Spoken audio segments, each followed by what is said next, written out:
De acordo com dados do Censo Escolar 2013, entre as 3.674 escolas da Rede Estadual de Ensino Mineira, 27 estão localizadas em áreas remanescentes de quilombo e outras 15 em terras indígenas.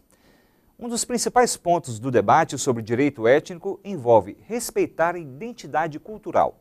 A repórter Silvana Monteiro conferiu acesso à educação de uma comunidade quilombola próxima à capital mineira. Acompanhe.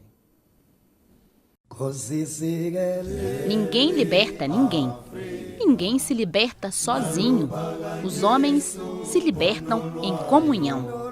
A frase do educador brasileiro Paulo Freire serve muito bem para expressar o significado da educação étnico-racial como ferramenta para a liberdade e autoafirmação da cultura afrodescendente.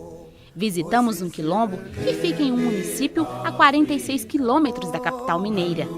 Nós estamos aqui na rodoviária de Pedro Leopoldo, que fica na região metropolitana de Belo Horizonte, com a Cláudia Marques, que é também quilombola da comunidade dos Gurutubanos, do norte de Minas, mas é professora aqui. Cláudia, fala um pouquinho pra gente sobre esse lugar que a gente está indo. A comunidade quilombola de Pimentel, que fica a 5 quilômetros aqui do centro de Pedro Leopoldo, e é o berço, a gente costuma dizer, e as pesquisas já mostraram isso, que é o berço da cidade. Cerca de metade da população, cerca de 50% da população de Pedro Leopoldo é descendente da comunidade quilombola de Pimentel, a qual nós vamos conhecer agora. Deixamos o centro comercial rumo ao quilombo Pimentel. No local, que existe há mais de 200 anos e está em processo de delimitação de terras pelo INCRA, encontramos poucas casas e nenhuma infraestrutura. Sem escola, sem posto de saúde, sem saneamento básico. Acredita-se que cerca de 3.000 quilombolas residiam aqui, todos descendentes de escravos alforriados. Mas com o tempo, a maioria foi saindo, rumo aos centros urbanos, e restaram na comunidade apenas 40 famílias. Um dos motivos da saída da maioria das famílias que viviam aqui foi a busca pela educação dos filhos. No entanto, algumas pessoas resistiram. Foi o caso do senhor Manuel. O senhor criou quantos filhos aqui estudando fora? 5. E como que fazia para educar essas crianças? Quando não tinha condução, ia a pé. Aí depois a prefeitura nos forneceu o ônibus, pegava ele ali 6 horas da manhã, todo dia. Assim que foi por diante até estudar tudo. Passados cerca de 30 anos, a história se repete. É educação e trabalho, né? Não tem, a pessoa vai sair para procurar o trabalho longe, porque aqui não tem trabalho em lugar nenhum.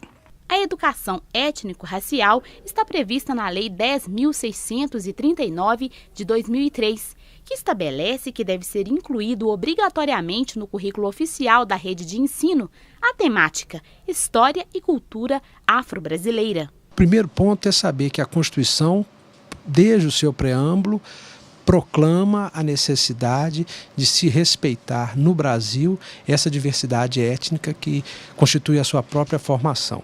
Não, é importante que eles vão conhecer a história e vai dar valor à sua própria cultura. São reconhecimentos de dívidas que nós temos na sociedade e de direito realmente à educação. Então essas etnias como o indígena, o quilombola, os ciganos, todos eles têm uma característica e uma especificidade diferente que tem que ser tratada como políticas públicas diferenciadas para cada especificidade. Tem batido muito na tecla com os gestores públicos que é a necessidade de ampliar essa discussão da educação quilombola para todas as escolas.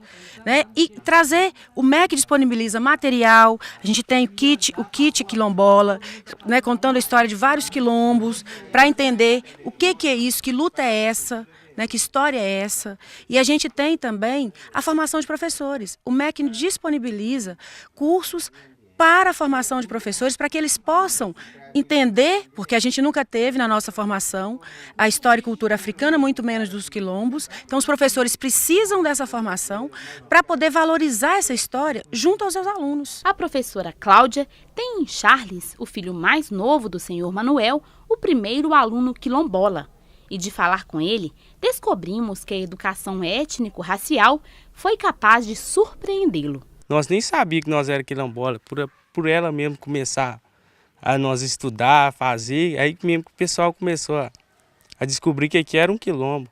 A gente fica emocionado, né? Que a gente sabe que a gente tem descendentes, que é quilombola e tal. Muito...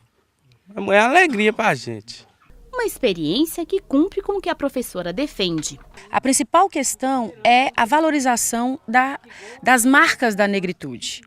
Né? Quais são as nossas principais marcas? A cor da pele, o tipo de cabelo. Então, valorizar as crianças negras enquanto a sua identidade, né, ali enquanto pertencimento negro, para que elas sintam orgulho, para que elas sintam que são importantes também. Enquanto conversávamos, o tempo passou. Já era hora de as crianças do quilombo chegarem da escola.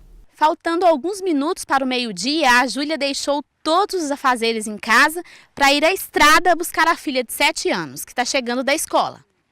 Sob um sol quente, conseguimos fôlego para subir a imensa ladeira íngreme e cheia de pedregulhos.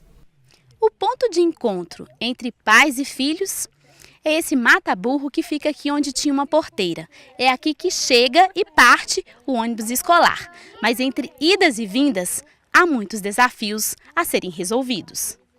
Um deles é a distância, que impede que os pais participem mais da vida escolar dos filhos.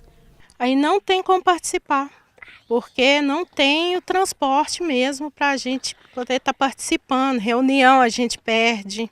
E como na comunidade não tem biblioteca e nem computadores, fazer o dever de casa é ainda mais difícil. Para fazer o trabalho mesmo, eu tenho que descer, ir na Casa da Cultura, tirar o xerox e trazer para eles. Uma realidade muito mais cansativa que produtiva. Eu canso muito. Aí quando eu chego da van, começa a passar mal. O que você sente? Sinto dor na barriga. Aí quando a gente chega, eu tenho que descer rápido para me chegar lá e beber água e comer. Para pais e alunos, o ideal seria uma escola na comunidade. No entanto, de acordo com a especialista, há regras para que uma escola seja criada dentro de uma comunidade quilombola. Se existe um número suficiente de alunos para que seja criada uma escola, né? E se esses alunos também estão na mesma faixa etária. Se isso não for possível, a gente faz uma análise, um estudo de uma criação, de uma turma anexa ou de uma possibilidade próxima a uma outra escola. Existem situações que somente analisando caso a caso é possível resolver. Sob o signo da liberdade e para fazer jus ao nome quilombo, que em banto quer dizer acampamento guerreiro na floresta, lugar de união, de ajuntamento, que essas crianças consigam realizar unidas os sonhos alimentados pela educação. E o que você quer ser quando você crescer? Enfermeiro. Eu quero ser médica.